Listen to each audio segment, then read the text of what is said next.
नमस्कार. सत्या आणि मीरा देविकाला शोधण्यासाठी थेट देविकाच्या गावापर्यंत पोहोचलेले असतात. तिथे जाऊन या मुलीला ओळखता का, या बाईला ओळखता का, असं अख्ख्या गावभर त्यांनी केल्यामुळे आता तिथे क्रिकेट खेळत असणाऱ्या त्या मुलांपैकी एक राजवीर असतो.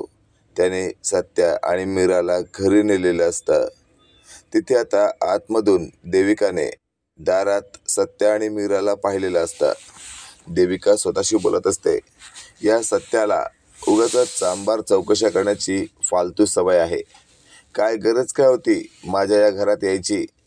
आता कसं तोंड दाखवू मी त्याला? आणि अशातच आता देविका काही केल्या आतून बाहेर यायला तयार नसते. राजवीर बाहेरून हाक मारत असतो, आई आई बाहेर ये ना, बघ कोण आलंय. मीरा मावशी आणि सत्या काका आलेत. आता हे ऐकल्यावर देविका स्वतःशी बोलत असते, राजवीर बाळा, तू अशा पद्धतीने ओरडतोयस, पण मला तर माहिती आहेत हे कोण आहेत ते. तुला माहिती नाहीये माझं यांच्याशी काय नातं आहे, पण हे नातं तुला कळायला देखील नको. म्हणूनच आता देविका काही केल्या बाहेर येत नसते. अशातच आता देविकाची आई देविकाला आतूनच इशाऱ्याने म्हणत असते, आता फार काळ हे लपून राहणार नाहीये, जा त्यांना भेट. त्यावर देविका म्हणत असते, तू तर गप्पच बस, तुझ्यामुळे सगळं झालंय. त्यावर लगेचच आता देविकाची आई म्हणत असते, अगं काही काय बोलतेस, माझ्यामुळे काय झालंय?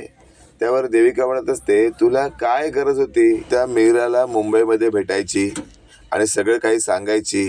त्यावर लगेचच आता मीराची आई म्हणत असते, उगाचच काही बोलू नको, मी काही सांगितलेलं नाहीये.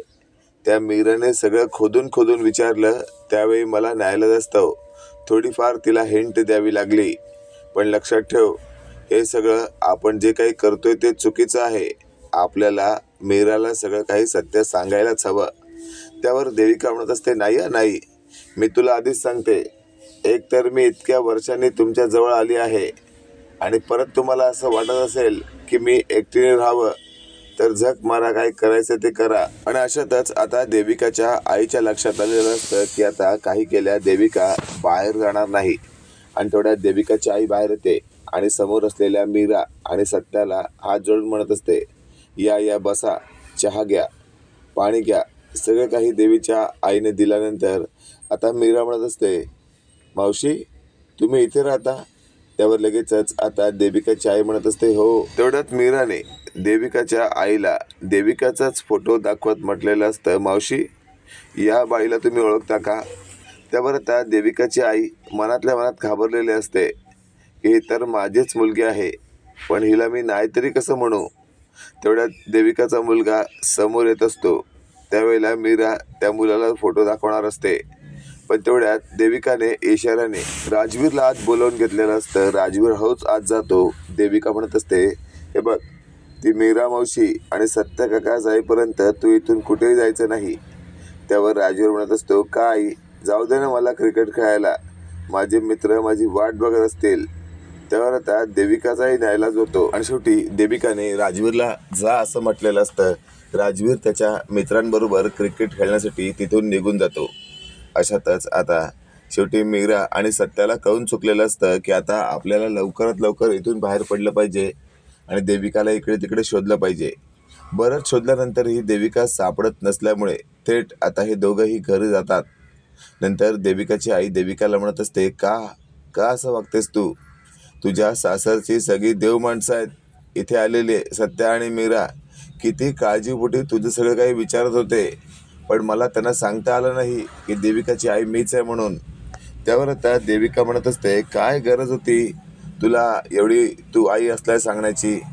मला माहिती आहे ना तू माझी आई असते, तेवढं बस झालं. आता देविका स्वतःच्या आईबरोबर उद्धटपणे वागत असते, कारण देविकाची आई देविकाला प्रत्येक वेळी सपोर्ट करत नाहीये. अशातच आता दुसरा दिवस उजाडलेला असतो. अचानकपणे सत्या आपल्या आवडत्या कामासाठी जायला निघालेला असतो, पण वाटेत त्याला तिथे हे सगळं आठवतं की आता मला नेमकं काय करायचं आहे हेच विसरलोय. त्यामुळे सत्या आता गोंधळलेला असतो. अशातच मीरा म्हणत असते, म्हणजे नेमकं काय झालंय, काही क्लिअर करणार का?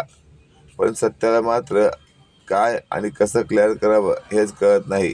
अचानकपणे आता सत्या जिथे बसलेला असतो तिथे निरूपा येते. ती बोलू लागते, काय सत्यजितराव, हल्ली तुम्ही डिटेक्टिव्हचं काम हाती घेतलंय म्हटलं. त्यावर सत्या म्हणत असतो, म्हणजे? त्यावर मागून मीरा येते आणि म्हणत असते, अहो काल नाही का आपण पोलीस व्हेरिफिकेशन केलं, त्याबद्दलच बोलतायत आपल्याला. हे वाक्य ऐकल्यावर आता 100% आपल्या विरुद्ध जाणार हे क्लिअर म्हटल्यावर देविका आता पुन्हा एकदा आपल्या सासरी येते. समोर असलेल्या सत्याच्या समोर जात ती म्हणत असते, सत्या काय चालवलंयस तू, का असं वागतोयस तू? त्यावर देविका म्हणत असते, मी कुठे चुकीचं वागते, माझं काहीच प्रॉब्लेम नाही आहे. त्यावर मी म्हटलो, ठीक आहे, तू माझ्या घरी येऊन मला धमकवण्याचा जो काही प्रकार केलास तो चांगला होता का? त्यावर आता देविकाला सत्यजित म्हणत असतो, हे बघ, एक तर मी तुला धमकवलेलं नाही आहे आणि तुला जर असं वाटत असेल की मी तुला धमकवलंय तर तो माझा नाईलाज आहे. कारण तुझ्यासारख्या मुलांना चांगलं कुजवून काढणं हाच मोठा विषय आहे. त्यामुळे यापुढे एकाही गोष्टीत कुजवायची कामं करू नको.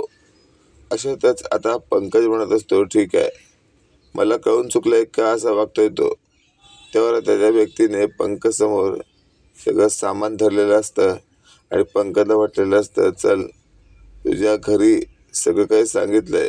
इकडे आपण पाहतोय आता देविकाला स्पष्टपणे सगळं काही सांगण्यासाठी पंकजने जे काही केलेलं असतं ते एकदम वेगळं असतं. पंकज म्हणत असतो, डार्लिंग, मी काय सांगतो ते नीट ऐक. आपण ज्या पद्धतीने वागतोय ना ते चुकीचं आहे. आपल्या दोघांना एकत्र कायम राहायचं असेल ना तर आपल्याला समजूत काढावी लागेल. त्यावर आता पंकजला देविका म्हणत असते, तू तुझं बघ, मी माझं बघीन. प्रत्येक वेळेला तू फक्त माझं माझं करत आला आहेस. त्यामुळे मी आता ठरवलंय, तू काहीही केलंस तरी पुढच्या वेळापासून यामध्ये अजिबात लक्ष घालायचं नाही. एकतर तू मला फसवलंयस, खूप मोठ्या कंपनीत तू एका मोठ्या हुद्द्यावर आहेस असं चित्र भासवलंस मला. माझा अंदाज काय होता, तुला असेल भरमसाठ पगार, पण तू कामालाच नाही आहे तर तुझ्या हातात दमडी तोडी कुठून येणार?